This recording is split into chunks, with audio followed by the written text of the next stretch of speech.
Eine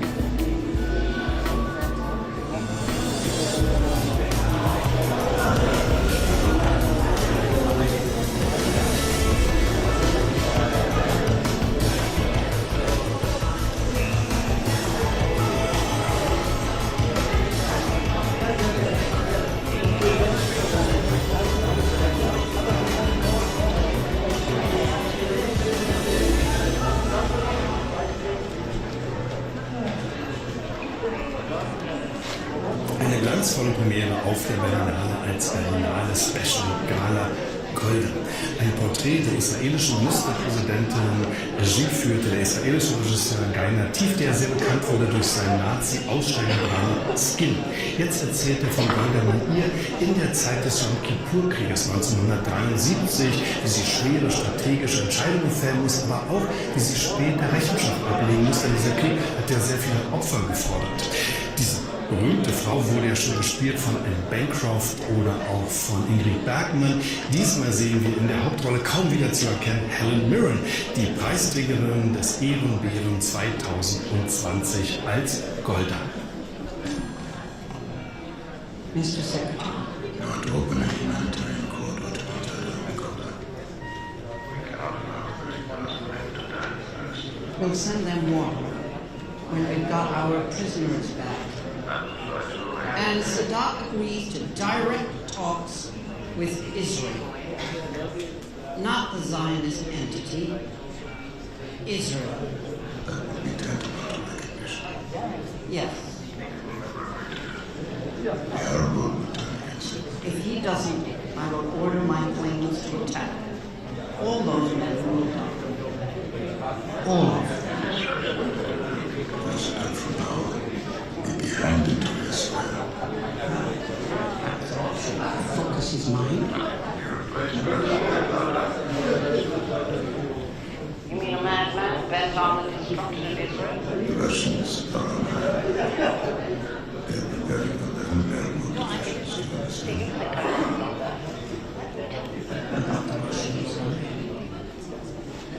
When I was a child in Ukraine at Christmas time, my father would Ward above the windows of our house to protect us from Cossacks who would get drunk and attack Jews.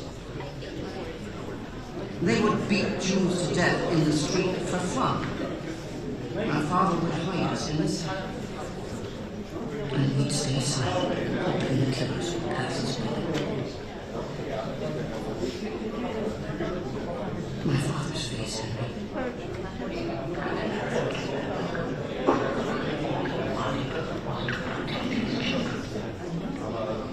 I'm not that little girl hiding in the cellar.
First, I want to introduce you to the film team that's here to present the film tonight, which will be world premiering in the Berlinale Blast. So first, I'm introducing the screenwriter and producer, Nicholas Martin.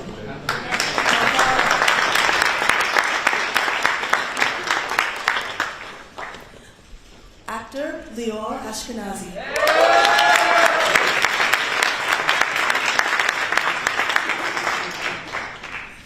Academy Award-winning actress Helen Mirren.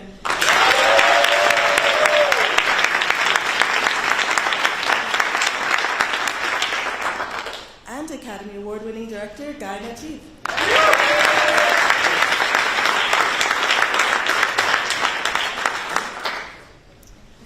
So we're going to open it up to some questions. We'll start here in the down, please.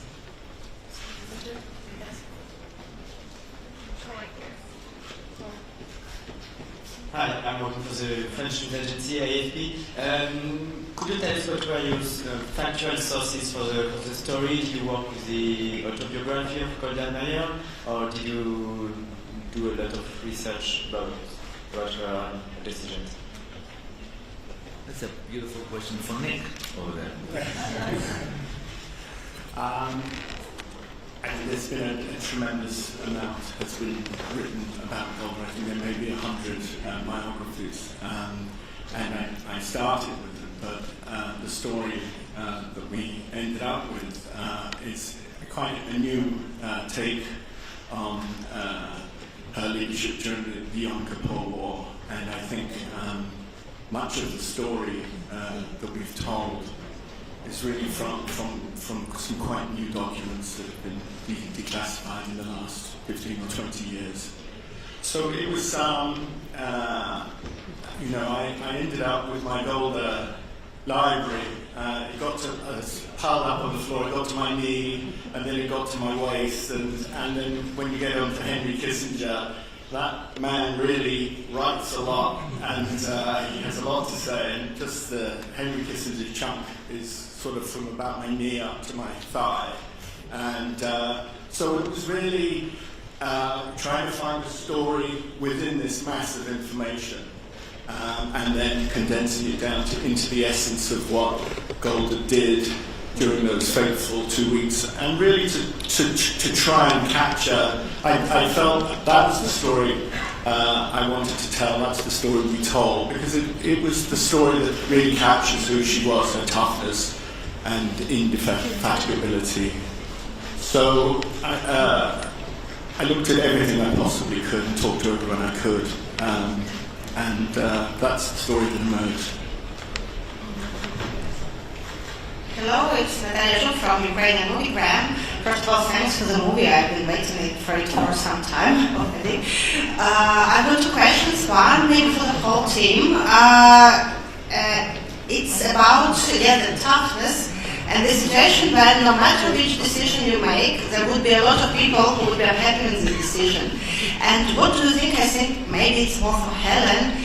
How did you find the strength in your character somehow, and how did you answer this question to yourself?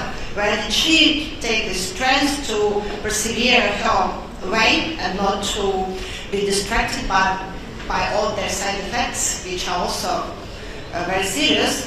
And the second very short one about the smoke.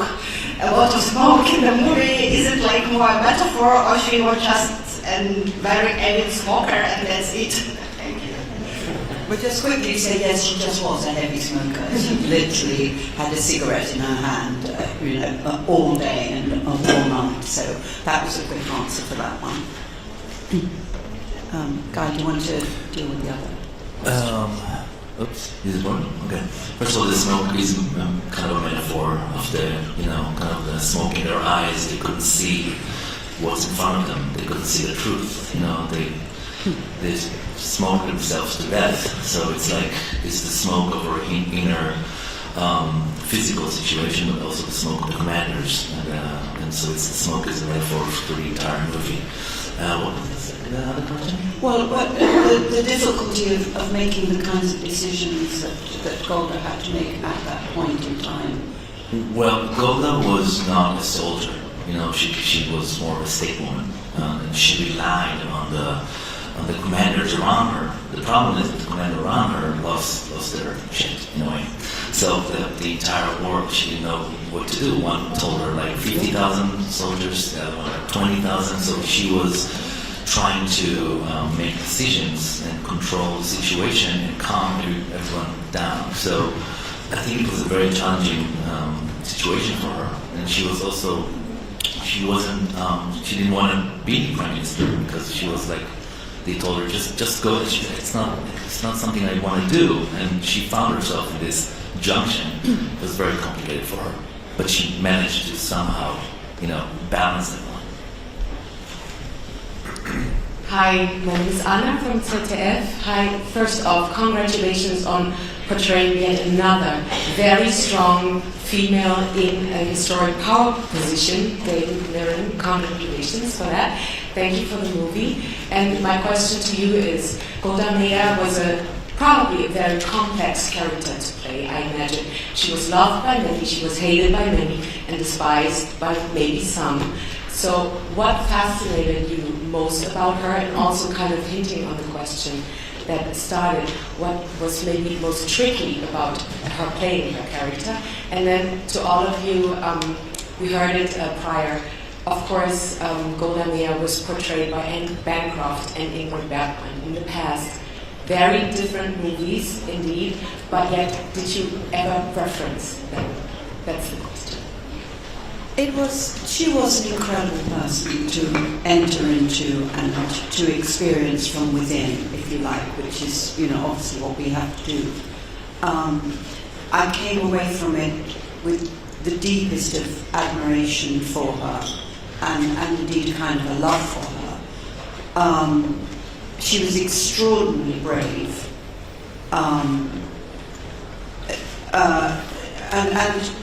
And with a commitment to Israel that was total.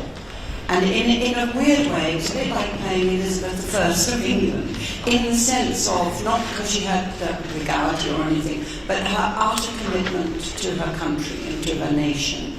The absolute total dedication of her life to that and she achieved it with such, without being a sort of power-mad, sort of dictator-y type character at all. She was very maternal. She was very sort of, and this is something I have in common with her, which she absolutely loved kitchen equipment, the latest like mixer or and I actually have that in common with her. I'm always buying the latest kitchen equipment. So she had that wonderful domestic side to her. At her happiest, she was on the kibbutz looking after the chickens. She always said that's really but life took her in a different direction. And because of her love of Israel and her dedication to Israel, she took that path and went on it. So it was an amazing character to inhabit.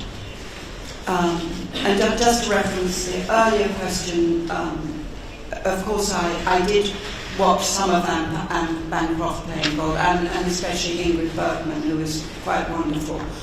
But then from that point on, you make it your own. And we were very specifically dealing with, it's not a biopic, it's not her whole life. It's just this little section of her life when she was most challenged. And I thought that was a marvelous Guy's idea, just to take that section and really concentrate on that.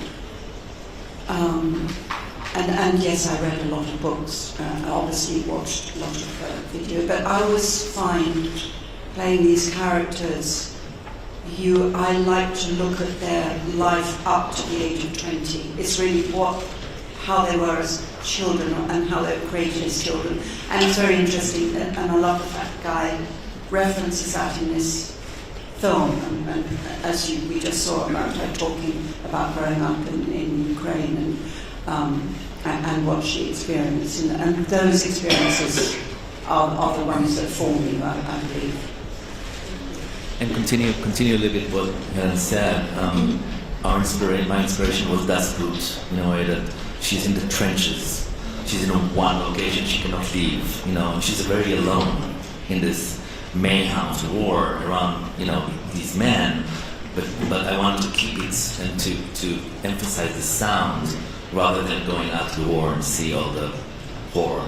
So for me, that was the DNA from the beginning.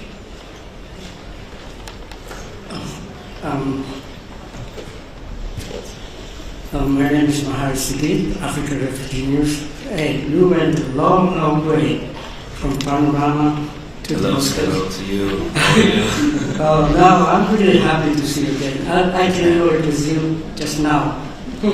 Actually, this film is terrific because my friend who was in the war wrote me tonight. He said this was a bloody war, he lost friends there, so there's been open scars in Israel.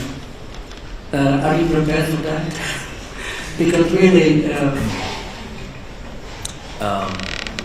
I am prepared for that, and as an Israeli, I grew up with this knowledge that Golda is a complicated character, and this is the Vietnam of Israel, and going with this knowledge to portray Golda and the commanders, we addressed that in the movie. So you didn't get a sort of clean picture of, again, Helen said it's not a biopic, it's a very tough and hard look at the war and every soldier that dies getting killed.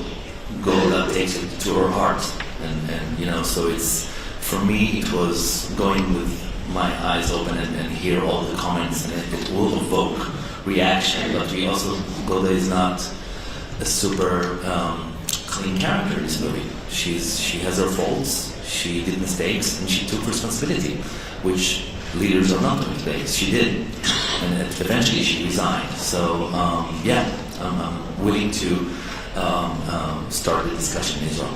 Can't wait for that. Hi, question from Brazil, Rodrigo Fonseca, Estadão. I have two questions. The first one for Mrs. Helen Mir. Whenever Golda addresses Kissinger, we hear the word Henry, the name Henry, a sign of friendship, a sign of trust. I would like to understand your perspective about this friendship and how was it built during your acting with Liv Schreiber. And a question to you. Throughout all the film, we see television showing the facts. I would like to understand your point of view of the importance of TV to that war. Well, we were very excited when we signed up for the film because for a long time we had no Henry Kissinger, did we? And we'd started the film already and we still didn't know who was going to be playing Henry Kissinger. So, you know, we were very anxious about who we might get, and it was a great day when we signed up for it. Yes, Golda and Henry Kissinger did have a, I wouldn't say close friendship, but clearly there was some sort of chemistry between them, that they sort of understood each other on some level. I'm sure that Henry Kissinger respected Golda enormously, and certainly vice versa. And obviously America was so important to Israel. You know, one of Golda's great achievements in the early days of Israel was going to America, long before she was president, to collect money for Israel, to try and get Israel going, and she was enormously successful as a fundraiser. And so she had this relation. Obviously she was American anyway, you know, actually. So yes, they did have, I think, a very, very good relationship. I mean, it was challenging because they were both pragmatic and you know, people fighting for their own point of view. You know, it wasn't plain sailing, far from it. Can you repeat the second part of your question again? So in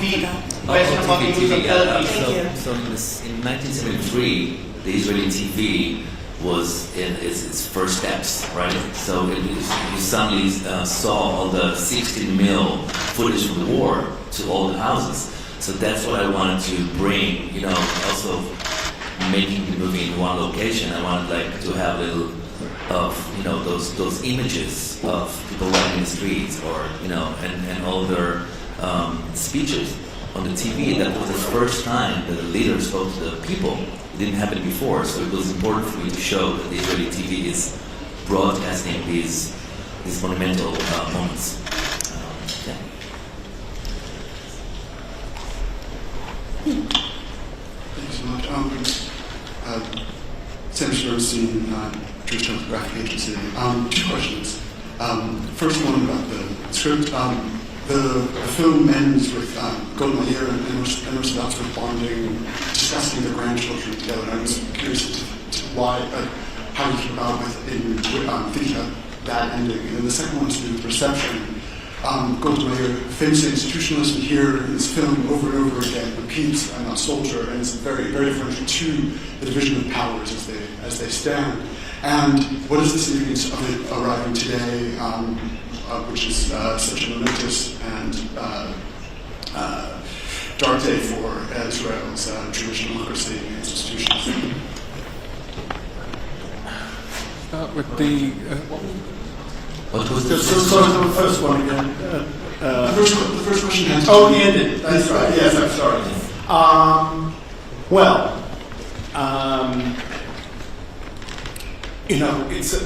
It's a film about a war, but all Golda wanted was peace. If we're going to get peace, very often we have to fight the war first of all, and we're unfortunately seeing that right now. I think that she had a very friendly feeling with Sadat at the end, and that comes through in that clip. And I think she just, the crowning achievement of her life was really that through this war, through her actions, Israel and Egypt made peace. That peace stands today. Egypt and Israel cooperate a great deal, often in secret, on all sorts of security matters, and that border is secure and reasonably peaceful. And that, I think, is her crowning achievement. So I think that my gut feeling about, I remember seeing that footage, I was 10 years old in 1973, and I can remember that footage on the TV and seeing her. And it just seemed to me that this is the perfect ending for a film which is really kind of an anti-war film. But that's all Golda wanted, was safety for her children and for her grandchildren. And she achieved a great deal. I work for the program Shalom on Deutschlandfunk, among others, and I wanted to ask Guy, first of all, when you were a child, you learned that Golda Meir was a hero. Later on, you discovered that she's the one behind the 2,569 dead soldiers. Did your view of Golda Meir change through the film, through doing this film, and in which way? And the second question is the pogrom, which she did actually experience a pogrom when she was 4 years old, but she experienced the way their family was protecting their house. Her sister Shaina got a knife and so on and so forth. Maybe Nicholas Martin can say something in which way this pogrom has influenced her decisions also in the war, which we see here, her mistrust, and Israel should be above everything and very strong, and in which way this also hindered her to accept a peace offer in 1971, maybe we would not have all this war. Let's talk about just the pogrom. Yeah, go on. I think that the image in her, I think in her autobiography, she said she describes hiding in the cellar with her father, and it was this look on his face that, when she grew up, she says to Kissinger, "I'm not that little girl hiding in the cellar anymore." And for me, it sends a shiver up my spine just to even think of her, this determination and what that meant to her. To see her father so afraid and so humiliated and desperate to protect his children. And I think that this feeling she carried throughout her life. And therefore the need for Israel to exist. And that was, to me, that was her driving energy and force and spirit, was the understanding that Israel must exist. There must be somewhere for the Jewish people to be safe. And rather than sort of personal thing in herself and her family, it was for the people to have someone. So I felt that was incredibly important. And she said that the look on her father's face. Okay, so for me, she was a myth. She was like the Iron Lady of Israel. And then she became a 50 shekel bill icon, And then after that, I didn't know anything about her rather than all the official war stories, right? Until 10 years ago. And then the secret came out and all the, stuff from the war room. And then I discovered her, that she was sick and she fought through the war and all the anecdotes that I didn't know about her, and that what kept us wanting to tell the story. Because she was flesh and blood something. She was human, and I don't think that Israelis have this vision of Golda, who she really was. And I think this movie will kind of open, because people didn't know she was sick, she was hiding it. And this handkerchief operation that sneaked her into the hospital, through the dead. It's just stuff that I didn't know and fascinated me, and she became a real powerful woman to me. I think also what I didn't understand, or I didn't realize until we made the film, what was the impact of the loss of this generation of young men on Israel, because there were so few young men in Israel. It was a very young country, and it hadn't really dawned on me until we made the film. It was the loss of a generation for Israel. It was a small country with not a lot of young people. So to give such a huge, comparatively huge number over to a war and to lose them in this war was just absolutely traumatizing for this little country. And Golda took the weight of that on her shoulders, unfairly, actually, as it turned out. And she never complained, and she never put the blame on anyone else. But actually, and she was vilified, wasn't she, Guy, in Israel after the war? Absolutely vilified. And it actually wasn't ultimately her fault. It was in the sense that she was the one in charge. So, of course, the buck stops here, so to speak. But, she never tried to put the blame on anyone else. She squarely faced it, which was another element of her courage and her character. Hello, Helen Marlowe from the Australian newspaper. Hi, Helen. You, I believe, gave a speech about the Queen at the BAFTAs yesterday. She lived a lot longer, amazingly. Could you compare the two roles? In a way, you've had a very self-contained face. Did you have any prosthetics for this, or was it just makeup? And could you compare the two roles? And Leo, how much did you know about your character and Golda growing up? You're Israeli. Yes, I did have makeup, obviously, a lot of makeup. 4 hours a week. Yes, 4 hours every day. Every single day, and taking them off. Yeah. An incredible makeup team, incidentally. 2 young girls who were just wonderful. And also costume, incredibly important. So those elements, whatever character you're playing, the costume and the makeup is very, very important. It's part of the creation of the story, really. So very, very important. A great tool to enter into the character. And it always sort of rather surprised me at the end of the day when I took it all off and that was me again. Because I got so used to being, looking in the mirror and being that person. I actually didn't see you for 35 days. Yeah. So, hold on. It's the first time I see you as well. It's the first time. Yes, because I arrived before you guys and I left after you guys. That's true. Yes. So yes, incredibly important, and you're in the hands of artisans and craftspeople who are brilliant at their own in their own field.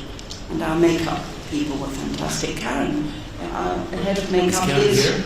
I don't know if she's here, but which is a shame. She could tell you more about it, but she's with us, isn't she? Yeah. Yes. Just compared to the Queen's self-contained kind of visual? I don't think Golda was really like the Queen. No, as I said earlier, if there was an equivalence, it would have been probably Elizabeth I, in that sense of utter dedication. Of course, Elizabeth II had that as well, so I guess on that level. But no, I think Golda was a more emotionally expressive person, maybe, than Elizabeth II. She had the ability, which all leaders have got to have, of being contained within a public sphere. You know, you can't be emotional all over the place. But I think she was very passionate. I think she was a very passionate person, but very practical as well, enormously practical. And compassionate. And compassionate, yes. Passionate, compassionate, and practical, yes. Leo?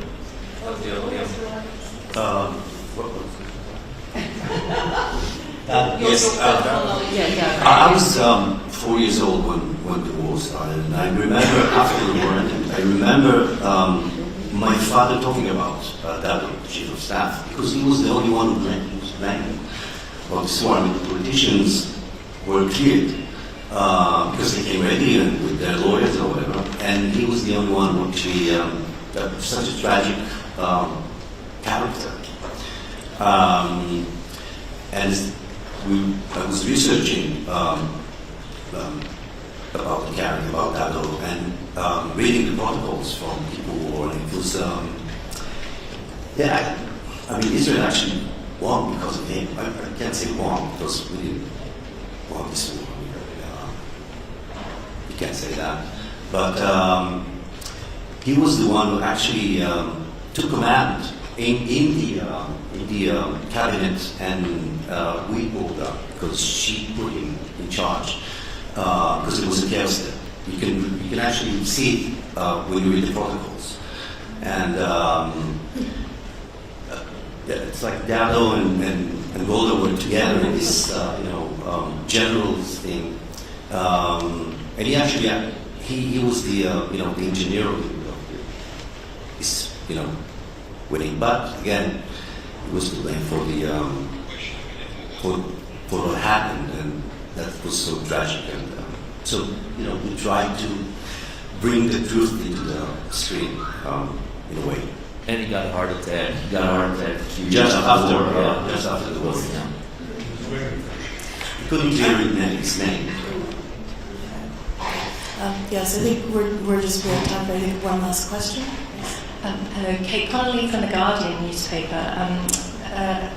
With no disrespect to your striking performance, Helen Mirren, and also directed to Guy, I just wondered what debates you have had in the making of this film, and now that it's come out, about the questions about authentic casting, and the debate that there has been, particularly in the UK, I don't know about elsewhere, about whether Jewish people should be playing Jewish parts, or whether actors should just be allowed to act. I'd be really interested to hear how your thoughts on this might have developed.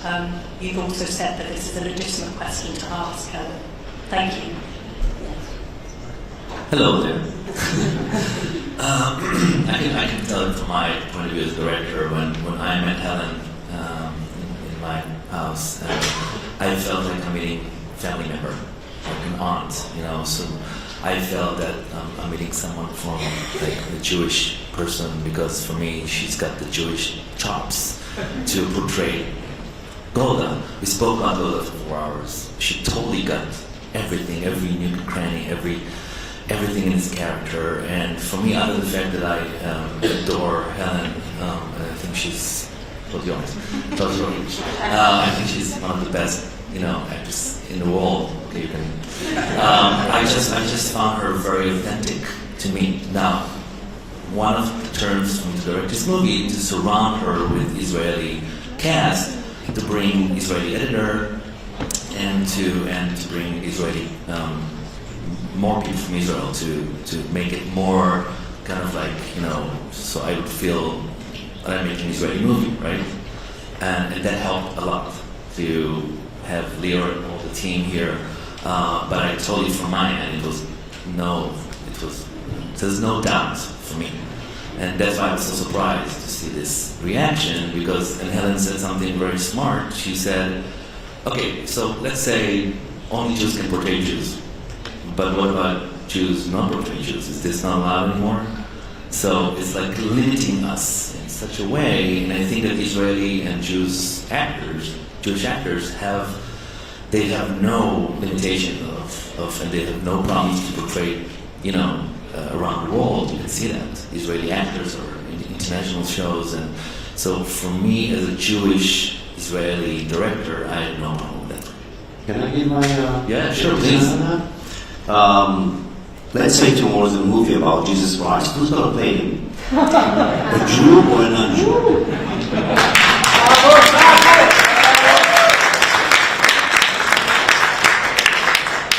Well, it won't be me.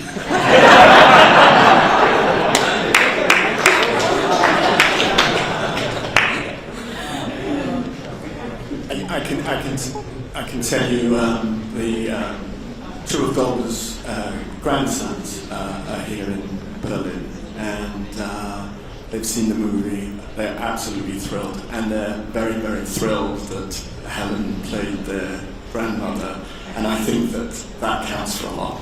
Yeah, I spoke to Gidi, her grandson, who spoke to you, Nick, before we started, and he said, absolutely, it was my idea to have Helen, and then it was just a no-brainer. And before we close, Guy, any last things that you want to say about the film, about the experience of making this film? Wow, it was just, it sounds cliche, but I'm so honored to tell this story with Helen and all the team, and Michael, our producer here, who did everything possible for this film to happen, and Nick, your brilliant script. I mean, it was something I would never forget, and thank you for all your generosity. Helen, you're just amazing. Thank you so much. Thank you. See you later. Thank you, everyone.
That was HBO.